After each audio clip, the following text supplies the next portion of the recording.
할렐루야. 오늘도 새벽에 만나는 하나님 오신 여러분들을 우리 예수님의 이름으로 환영하고 축복합니다. 우리 함께 기도하겠습니다. 하나님 감사합니다. 오늘도 하나님이 우리에게 주신 새날을 말씀으로 시작합니다. 하나님 말씀을 대할 때마다 어떨 때는 아무런 기대감도 없이 익숙한 듯이 말씀을 대할 때가 있습니다.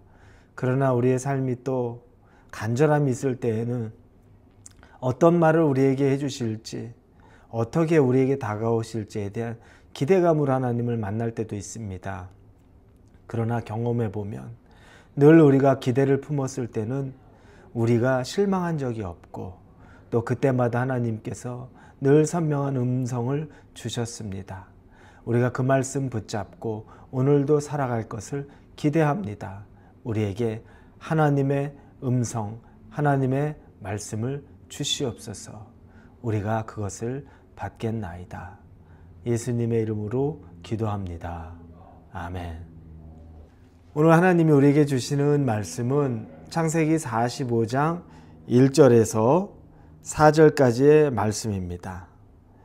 창세기 45장 1절에서 4절입니다. 우리 한 목소리로 같이 읽겠습니다.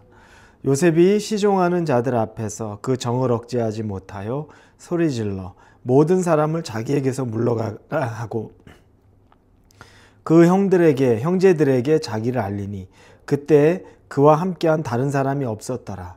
요셉이 큰 소리로 우니 애굽 사람에게 들리며 바로의 궁중에 들리더라. 요셉이 그 형들에게 이르되 나는 요셉이라. 내 아버지께서 아직 살아계시니이까. 형들이 그 앞에서 놀라서 대답하지 못하더라.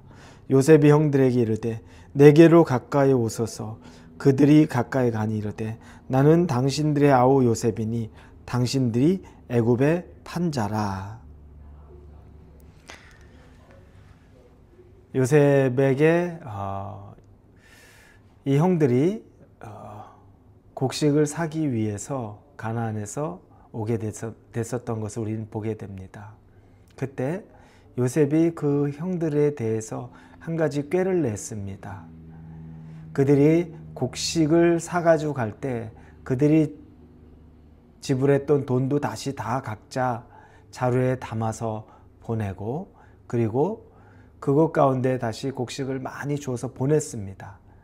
허나 시므온이라는 자기의 형 중에 한 명을 인질로 잡고 막내 동생을 데려오지 않으면 당신들은 여기 염탐하러 온 것으로 간주하겠다라는 말과 함께 곡식은 많이 보냅니다.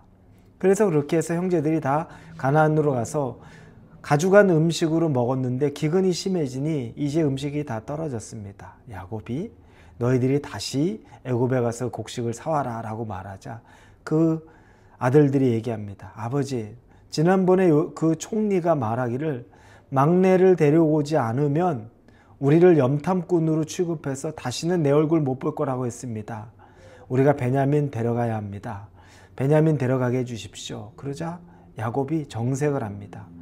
내가 큰아들도 그렇게 해서 죽었는데 베냐민까지 너희가 데려가서 무슨 일을 당하면 난 그 자리에서 죽는 거나 다름없다. 절대 안 된다. 그러자 그 아들들이 베냐민 안 데려가면 우리가 그 총리 얼굴도 못 봅니다. 그러니 우리가 더 이상 음식도 없는데 어떻게 지체하겠습니까? 야곱이 그런 방법이 없구나. 베냐민 데려가라.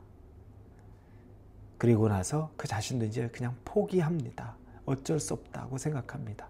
그렇게 베냐민을 데리고서 요셉에게 형들이 다시 다 갑니다. 그리고서 자초지종을 설명하죠. 그리고 동생이 왔다고 얘기합니다.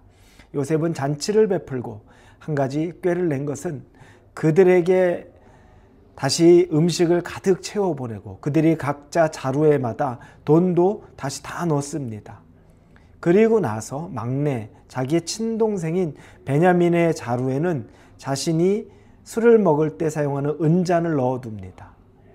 그걸 몰래 넣어두고 그리고 그들을 보냅니다. 그런 다음에 군사를 다시 보내서 그들에게 가방을 뒤지게 하고 누가 총리의 은잔을 훔쳐갔다라고 얘기하면서 베냐민의 자루에서 그것이 나오게끔 만든 겁니다. 그들은 다시 다 요셉에게로 돌아왔습니다. 요셉에게 돌아온 그들은 요셉이 그들을 꾸짖죠. 내가 너희들을 선대했는데 너희들이 어떻게 내 은잔 그거 가지고 내가 점도 치는데 나는 아주 신통한 사람인데 너희들이 그것을 가져간지를 모르겠느냐라고 하고 그 자리에서 그걸 다 열어보니까 베냐민에게서 그 은잔이 나옵니다. 그때 요셉이 말합니다. 좋다. 그때 먼저 요셉에게 말하기 전에 그 형들이 얘기합니다. 우리 베냐민에게서 이 잔이 나왔으니 우리가 다 책임지겠습니다 라고 말합니다. 어떤 처분도 받겠다는 거죠. 요셉은 그럴 필요 없다. 너희들은 다 돌아가고 베냐민만 이곳에 남겨둬라 라고 한 것입니다. 여기에 이렇게 요셉이 얘기했던 것은 요셉은 아직까지도 사실은 그 마음에 상처가 치유되지 않았던 겁니다. 자기 동생 베냐민, 아버지는 살아계신 것을 확인했고 아버지는 그곳에 그래서 음식을 많이 보내서 아버지는 살게 될 것이다 라고 말하지만 자기 동생만큼은 자기의 유일한 혈육이기에 자기 자신이 데리고 살고 싶었던 겁니다. 그래서 그 형들에게 음식 주고 다 보내고 동생은 자기가 붙잡고 있으려고 같이 살려고 그렇게 계획을 했던 겁니다. 그래서 은잔을 베냐민에게 넣어뒀던 겁니다. 요셉은 다시 그 동생 돌려보내고 싶지 않았습니다. 자기와 같이 이곳에서 행복하게 해줄 수 있는 그 조건이 된다고 생각했기 때문에 형들 보내고 형들은 뭐 중요하지 않으니까 하려고 했던 겁니다. 근데 그때 유다가 이 요셉에게 말을 합니다. 그렇게 하시면 안 됩니다. 만약에 우리 막내 베냐민이 아버지에게로 가지 않으면 우리 아버지 죽습니다. 그 자리에서 우리 아버지는 죽을 것이 분명합니다. 그러니 우리 베냐민을 돌려보내고 대신 나를 잡아두십시오. 우리 막내 동생은 아버지에게 가야 합니다. 내가 붙잡혀 있겠습니다. 나를 노예 삼아 주십시오라고 말하는 겁니다. 그때 요셉이 터지는 겁니다. 이 마음이 그래서 오늘 본문에 보면 그가 통곡을 하고 우는데 그 소리가 바로의 궁전에까지 소리가 들렸다고 할 정도입니다. 이 가슴 깊이 내면에 있었던 그 쓰라림과 그 아픔들이 통곡으로 다 나오는 겁니다. 그는 형이 그렇게 할 것을 기대하지 못했습니다. 자기를 버렸던 형들, 버린 것이 아니라 자기를 죽이려고 했다가 팔았던 매정한 형들, 살려달라고 자기가 그렇게 애원을 했는데 아랑곳하지 않고 웃으면서 즐겁게 자기를 팔아버렸던 그 형들의 모습을 분명히 기억하기 때문에 그들은 내 동생마저도 아랑곳하지 않고 돌아갈 것이라고 생각했는데 자기 동생을 자기 목숨보다 더 중요하게 생각하는 이 유다를 보면서 요셉이 통곡을 한 겁니다. 그 통곡과 더불어 요셉은 치유가 일어난 겁니다. 그래서 그때 요셉이 자기 형들에게 자기의 존재를 밝히죠. 형님들, 내가 요셉입니다. 당신이 애굽에 팔았던 그 요셉이 바로 나입니다. 라고 이야기하는 장면이 나옵니다. 하나님은 이 요셉을 회복시킵니다. 치유했던 겁니다. 근데 우리가 생각하는 회복과 치유는 나에게 과거에 있었던 일들을 그냥 기억하지 않고 묻으려는 생각이 있습니다. 그냥 없는 일로 생각해. 더 생각하지 마. 우리는 이렇게 하면서 치유되었다라고 생각합니다. 그런데 하나님의 치유의 방법은 달랐습니다. 그 슬픔의 그 자리에 그대로 직면하게 만듭니다. 그러면서 그 자리에서 하나님이 오히려 이제는 요셉이 치유하고 용서할 수 있는 시간을 주는 겁니다. 이로써 요셉이 완전한 치유, 과거에 억지로 덮어놨던 것이 아니라 이제 용서하고 자기의 마음이 다시 회복되는 것을 경험시키는 겁니다. 우리는 복음서에서 베드로를 알죠. 예수님을 3번 부인했습니다.